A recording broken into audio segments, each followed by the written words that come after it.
What is going on, everybody? Welcome back to College Football Talk with Peter Burtnett.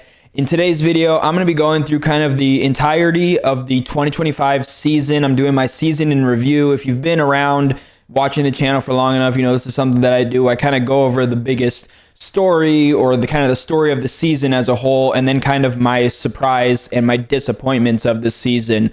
So in this video, that's what I'm going to be going over. If you're going to enjoy, please feel free to leave a like. Consider subscribing to the channel and turn on those post notifications so you're always up to date whenever I upload. Getting things started, I kind of want to go through the story of the season, as it were. In week one, we got the conclusion of a legendary career in sports broadcasting with Lee Corso picking one final game, putting on the headgear for one last time, doing it with, as the legendary LC would say, his first love, Brutus the Buckeye, putting on that Ohio State mascot head, picking them over Texas, and that would prove to be correct. His final headgear selection was correct, as Ohio State got a 14-7 win over Texas in a defensive slugfest. Another game that proved to be pivotal in the just story of the season was Miami's win over Notre Dame. Early on, I think a lot of us kind of expected it could factor in at the end, but I don't think we realized just how much it would. More on that later. Then in week three, we're talking about week two quickly. Oklahoma got a win over Michigan. Other than that, it was a little bit of a slower week. Texas A&M and Georgia win thrillers. Again, Notre Dame falls to 0-2 as they lose to the Aggies at home. We talk about the dropped extra point attempt that ended up proving pivotal as Texas A&M would go down and score the go-ahead touchdown and extra point. And then Georgia, I think this was the week when they beat, I think it was Ole Miss this week in a thriller. Week four, really the main storyline here to me is Indiana showed just how dominant they could be. They absolutely demolished Illinois. I think it was 63-10, a dominant showing for the Hoosiers there, who I'll talk about more in a little bit here. In week five, Alabama and Oregon both win tough games on the road. Of course, this was the week that Oregon won in overtime at Penn State. Week six, then, Florida showed some of the deficiencies that Texas had, giving the Longhorns their second loss and giving Billy Napier a little bit of life. This was also the week that Penn State was stunned by, of course, interim head coach Tim Skipper, and then also Jerry Neuheisel, who got lots of national headlines because of his dad, who I think is on CBS. So great win for the Bruins there, and started to kind of bring about the beginning of the end for James Franklin at Penn State, because then in week seven, the big storyline was Indiana going into Autzen Stadium and getting a big win over Oregon by 11.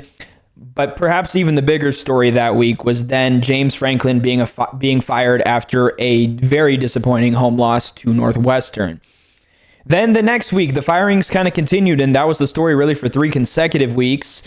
2 weeks after beating Texas, Billy Napier was fired by Florida, making another big opening in the head coaching carousel. And then week 9, it was probably arguably the biggest one of the season. I mean, Franklin at Penn State was kind of a big one. I think Napier at Florida was kind of expected, unless he found a way to turn things around. I think that was his last season at Florida either way. So those two, Franklin was a shock. Napier was, I would say, not really a surprise, except for the timing a little bit. But the biggest surprise, I think, was Brian Kelly fired by LSU. And from there, Tigers just kind of, they were already kind of slipping, and they kind of just couldn't really get anything going the rest of the way, and were out of the college football playoff race. In week 10, Oklahoma and Texas knocked Vanderbilt and Tennessee out of the college football playoff race. Really, every week in the SEC this year, there were a game or two where there were kind of two teams that were fighting in that territory of somewhere between the number 8 ranking and maybe down to 18 or something like that. All those teams that were kind of battling for those spots. In week 11, Texas Tech dismantled BYU. Really good defensive performance there by the Red Raiders. And then both Indiana and Oregon survived this week. Indiana in particular surviving Penn State's upset bid with one of the greatest plays of the year, again, that I'll talk about later. And then Oregon survived, I think it was an upset bid by Iowa in Iowa City. In week 12, another couple of big SEC wins. Oklahoma over Alabama, another one that would factor in later, and Georgia over Texas. And then a big hiring Up to that point in the season, it was all about who was getting fired. Virginia Tech brought in James Franklin. The move that I thought when Franklin was fired is probably where he would end up, just because of the regional ties and the fit and just kind of, the stature of the program, because Virginia Tech might not quite be level with Penn State, but they certainly have a rich history as well. Week 13, it was a Big Ten game between teams that were fighting for playoff positioning as Oregon knocked USC out of the college football playoff race. Then in week 14, the biggest storyline, kind of like those firings early in the season, a hiring took the spotlight. This was obviously the Lane Kiffin fiasco, getting hired by LSU, leaving Ole Miss in the middle of the season, or I guess kind of near the tail end of the season, but still in the midst of one after they're winning the Egg Bowl over Mississippi State. Of course, also some storylines here. Ohio State broke the 4-year hex against Michigan, getting their first win since 2019 over the Wolverines. Texas upsets Texas A&M, kind of giving Miami a blueprint for a couple weeks later. Then the conference championship games, Indiana shut down Ohio State's offense. Jeremiah Smith kind of did what he was kind of expected to do a little bit, but beyond that, Ohio State couldn't really get the offense going at all. And then Alabama got in the final spot ahead of Notre Dame. And I say that because I think Miami was expected to get in ahead of Notre Dame because of the head-to-head, so Alabama gets in as well. In the first round of college football playoff, James Madison and Tulane were no match for Oregon or for Ole Miss. In the other games, though, Miami and Alabama both won games on the road, the first two teams in the second year of the 12-team playoff to win on the road. So a couple good wins there for the Hurricanes and for the Crimson Tide. Then in the quarterfinals, Miami stunned Ohio State really in large part due to Keontae Scott's pick six. Indiana demolished Alabama 38-3. Oregon shut out Texas Tech 23-0. And then Ole Miss beat Georgia with a little bit of a taste of revenge and a really good win for Pete Golding. It was expected, I think, that they would beat Tulane, but then going and beating Georgia was definitely a bit of a surprise and won Pete Golding, I think, probably the Rebels head coaching job. Then in the semifinals, Miami won a classic over Ole Miss. It was just a great game. Carson Beck runs in a late touchdown to go ahead with, I think, seconds remaining in the game. And then, or at least minutes left in the game. And then Indiana kind of took care of Oregon, beating the Ducks soundly. It wasn't a complete destruction, but it was a pretty comfortable win for the Hoosiers. Then in the national championship game, it was a close game, a battle down to the end. Even though Indiana had the advantage throughout the game, it was close. They went up by 10 with Fernando Mendoza's Heisman moment when he ran that ball in, broke a couple tackles on 4th and 5, and just fought for every inch, reaching across the goal line. A photo that will live in college football lore for all time. But Miami stuck around. They were able to score. Then they hold Indiana to a field goal, and they got a chance to go down and win the national championship in their home stadium. But a late interception by Jamari Sharp was the final sealing of Indiana's improbable national championship. And talking about those Hoosiers, there is no bigger surprise in college football in the 2025 season than the Indiana Hoosiers. Now, you could argue they were maybe a bigger surprise last year when they burst onto the scene. They were, again, we've talked about it a bunch. I don't want to keep harping on it too much, but just to put it in perspective, they were the losingest team in college football history. And even the year before Curt Cignetti was hired, they were 3-9. He comes in, takes them to an incredible 8-win turnaround, getting to the college football playoff, losing in the first round to Notre Dame.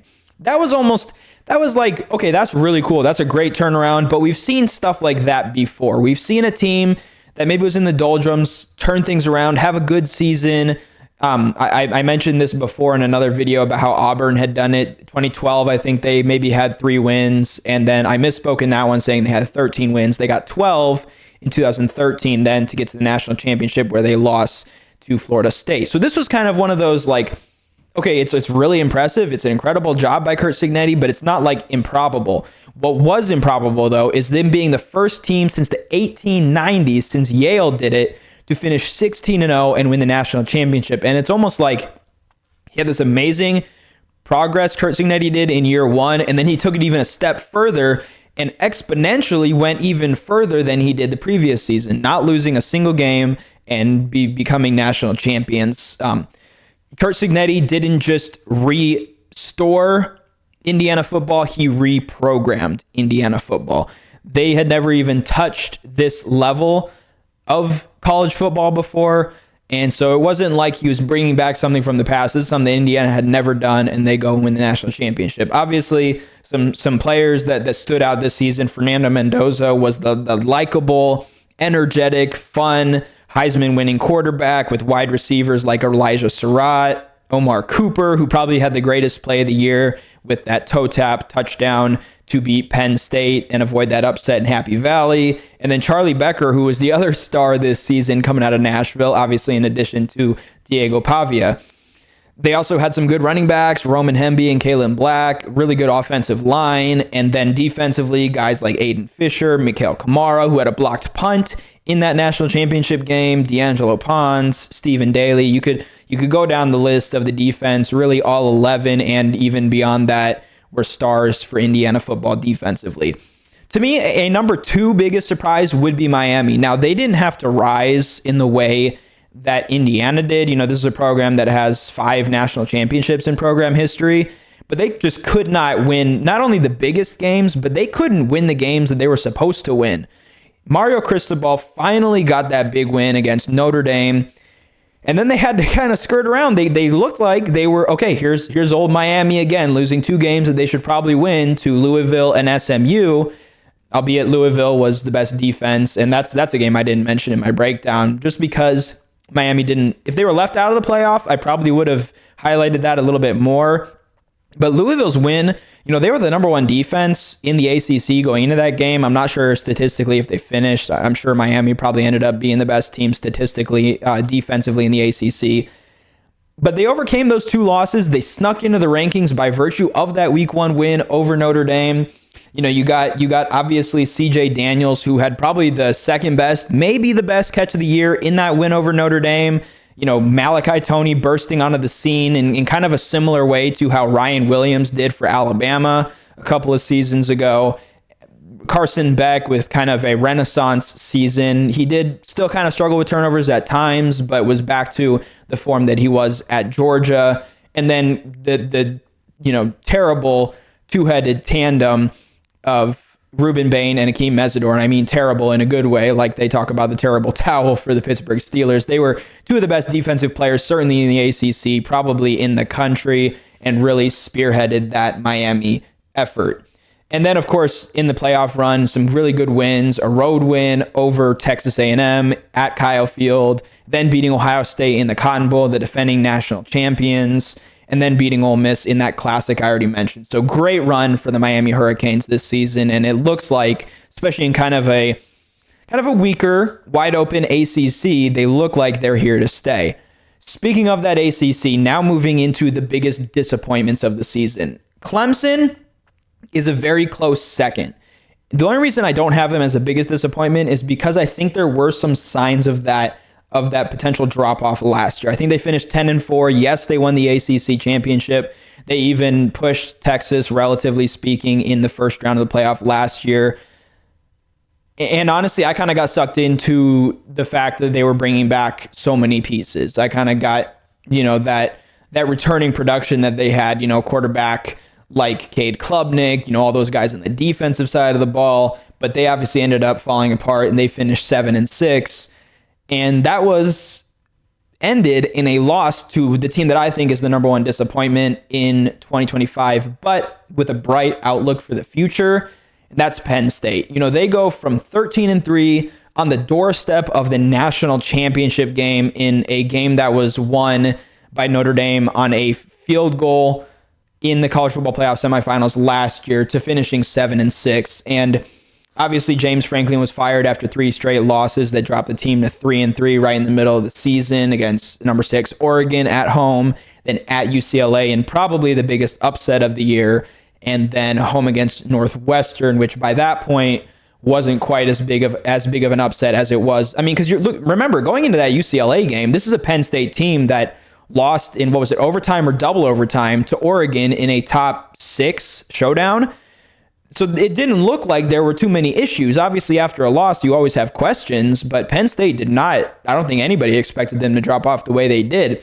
So UCLA was a huge upset. And then they get to Northwestern. They're against a really good coach, I think, an underrated coach in David Braun, who's stepped up for Pat Fitzgerald, who's now at Michigan State. That's kind of an interesting hire I'm excited to look into for next year.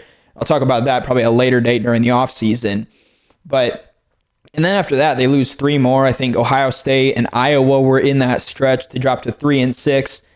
Obviously lost Drew Aller to injury throughout that whole stretch. However, the outlook is bright. They were the biggest disappointment, in my opinion, in the 2025 season, Penn State was. But I think they have a really bright future. They finished the season with 4 straight wins. They beat Clemson in that bowl game.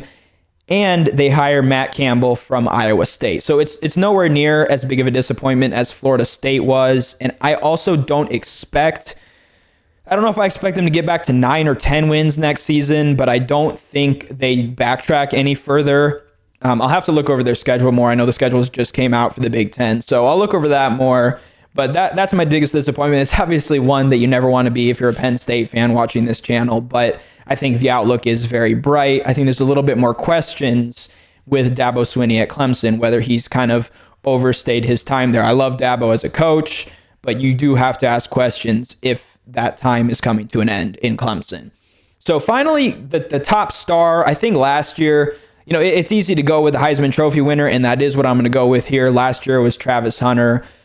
It would have been maybe a little bit more of a question if Mendoza didn't play just as incredibly well as he did down the stretch, and if not for that play in the national championship. But to me, you kind of saw it at the Heisman ceremony in New York. He was kind of more likable than Diego Pavia, unless you like that sort of attitude that Pavia has. That's nothing against him. I just think for the general public, Mendoza's a little bit more of a likable guy. He's also more efficient and surgical than Carson Beck. I think he plays the game of football even a little bit of a step higher, and he's put himself in the conversation now to be the number 1 overall draft pick. I think, Mark Davis was in the building for the national championship. Las Vegas Raiders have the number 1 pick.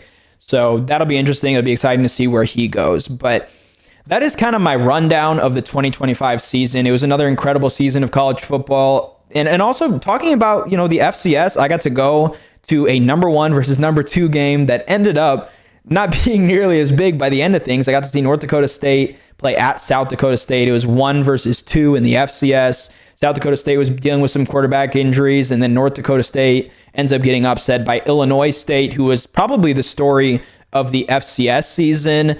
9-4 going into the playoffs. Then they rattle off some big wins to get to the national championship, where ultimately they lost to Montana State, who got there with 2 wins, not 1, but 2 wins in the Brawl of the Wild over their rivals Montana. So that's kind of the rundown.